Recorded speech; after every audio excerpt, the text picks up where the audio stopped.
Annie and welcome to Warwick TV News.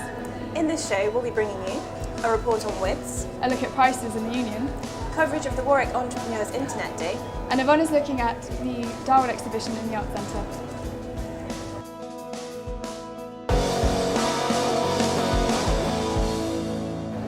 Firstly, the weekend of week 7 saw Warwick's International Development Summit. With many different guest speakers invited to this year's summit, it proved to be an interesting event. Saskia was catching up with the action. We're here at the Warwick International Development Summit, otherwise known as WITS, on campus. Over the course of 3 days, speakers from around the globe have been coming to Warwick to get students talking about international issues and climate change. The speakers have ranged from MPs to Warwick academics to members of the UN. WIDS is a unique and internationally recognised student-run weekend event that aims to raise awareness of development issues by challenging narrow conceptions of the developing world through an innovative, joined-up approach to development. They aim to bring together stakeholders from different sections of development, from governments, civil society organisations, academia, international institutions and the private sector in both developed and developing countries, to reconcile policy, practice and theory through critical engagement and constructive debate. It is no longer possible to conceive of endless growth based on endless profits and having a planet on which future generations can live. Believe in prayer, pray for Copenhagen. We spoke to the president of the society about how she felt the weekend went. I won't even try and disguise it. I'm absolutely elated. It has been a total success. I said in my speech, I want to make next year's WIDS bigger and better. I'm a woman of my word, and it really has. But this wasn't just my effort. The exec have been absolutely fantastic. What we do is, it's the first step. When we talk to people, when we get them involved, and when we show them the World Bank, the UN, the UNDP, these huge organisations that really do impact on a macro and a micro level on development policy, it's our generation, it's us that hopefully are going to be applying for these jobs. So as far as that's concerned, yes, we do impact the future generation. Yeah, this is just the beginning of WIDS, this isn't the end. We're going to be doing some fantastic events in January with some very high-profile speakers, so watch this space. Excellent. Thank you very much. Thank you. Ed Page and Sam Alderman, lecturers at Warwick University, spoke to us about pressing environmental issues. How will climate change affect you when you're in 2050? And if people don't get involved now and try and change things, then they won't really have a right to look back at prior generations and moan and complain that they didn't do anything if they themselves did nothing to try and change the situation. We're just about to go in to see Andrew Mould, who's the keynote speaker. He's a senior economist and obviously will have a lot to say about international development. Quite an illustrative one. It shows actually over 24 hours the pattern of global flights. Of course, I should feel rather guilty after I talk about global warming this afternoon about showing this graph. But this does reflect quite strongly, the focal points of global economic activity. Well, it's been a fascinating weekend here at WIDS. All we can do now is look forward to next year's event, which promises to be bigger and better. But certainly this year has inspired me and hopefully the rest of the Warwick community to do their bit for the environment.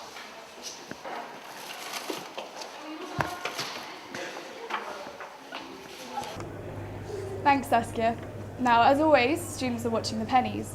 Warwick Student Union offers a range of facilities and events, but what about the prices?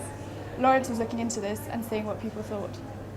So Andy, prices have gone up by 10% in the Dirty Duck, bananas, the bread oven. Why is this particularly? Is it because of the student union deficit? No, not at all. It's actually due to the introduction of the Eating at Warwick card within the union. For years we've actually had people saying, why isn't the Eating at Warwick system installed in the union? Now I've actually chosen to do something about it. The installation of the system and the fact we need to offer us have a 10% discount has meant that we've got to put prices up. In fact, if you are using the Eating at Warwick system, you're paying exactly the same price as last year, give or take a few pennies. What is the actual benefit of using the Eating at Warwick card if all it means is that prices are staying the same as last year? Well, for us, in terms of the back of house operations, there's a lot less staff time that's devoted to counting money and banking it. With the Eating at Warwick system, it's all done automatically. Also, I always find that students tend to be able to budget a lot better when they've got the Eating at Warwick card. And what can we expect for the future? Are prices going to stay the same? hopefully we're going to keep them as low as possible, and it should not be an increase during this year at all. Cool. Cheers, Andy. So prices haven't really risen. If you're willing to pay with a prepaid Eating at Warwick card, they're now accepted everywhere, so it looks like the right thing to do. But even with the card, food and drink here is still hardly a bargain. I went and asked Isaac, comms officer for the union, whether he thinks prices are at the right level and what to expect for the future of the Duck.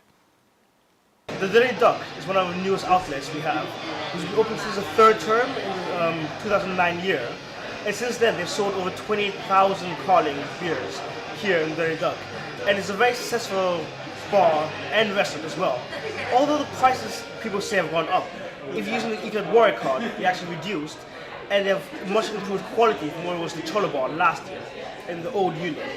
On top of that, there are lots of new things coming to Daily Duck, such as the Snug, which will have a skybox where you can watch live games, there'll be a darts room in there, and different offers and special deals happening here in Daily Duck. But looking at the prices, these dishes start to look less appealing to the average student looking for a cheap meal in between lectures. Prices on food and drink have risen 10% since last year across all the union, including Zananas, the bread oven and the copper rooms. Even Monday night's pints for £1 have gone up. Clearly it hasn't stopped people from going, but what do people think? Okay, so basically I'm just thinking the Duck. Really nice, really clean cut, but the prices are just absolutely insane. And I think the Grad was a lot better. Yeah, it's a really good place, but it's quite expensive at the moment. I mean, they do good burgers and stuff, but you know, students can't really afford it unless there's like a deal on. Like the Grad used to have the burger and a beer deal, which was much better value, so I could afford to go there a lot more often. So there's your answer. Getting the eating card has become an essential, but we're still going to have to be more and more discerning about where we splash out. Still, there's a lot to look forward to as we get closer to the grand opening of the student union facilities.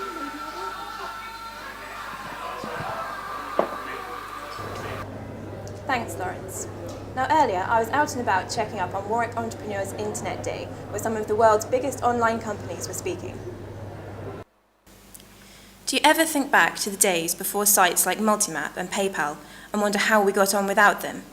Today's society revolves around the internet, so if you have an idea for an online business, it is certainly worth developing. I'm outside the International Digital Laboratory and it's Entrepreneur Week. Inside is the Internet Enterprise Day. Let's go take a look. The Global Entrepreneurship Week is a movement that is holding this week in 85 countries around the world. The essence is to promote entrepreneurship and in particular amongst young people and students. Here at Warwick, we are trying to push and promote the concept of having a hub where people interested in creating startups will come here and work together. We believe there's value in community, so we're trying to use this day as a launch for the whole idea of the hub. During a break, we spoke to several of the speakers to find out what their top tips would be for an aspiring entrepreneur.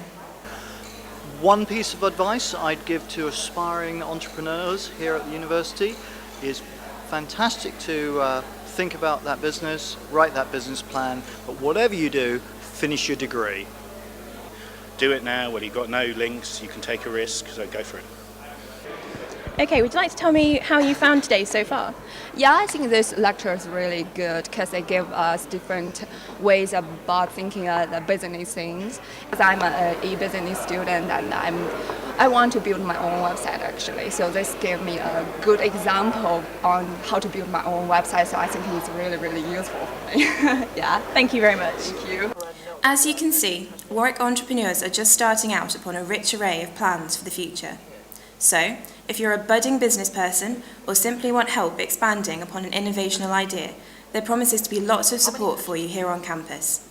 This was Helen White reporting for Warwick TV News. Back to the studio. That's all for today. Thanks for watching and see you next time for more campus news.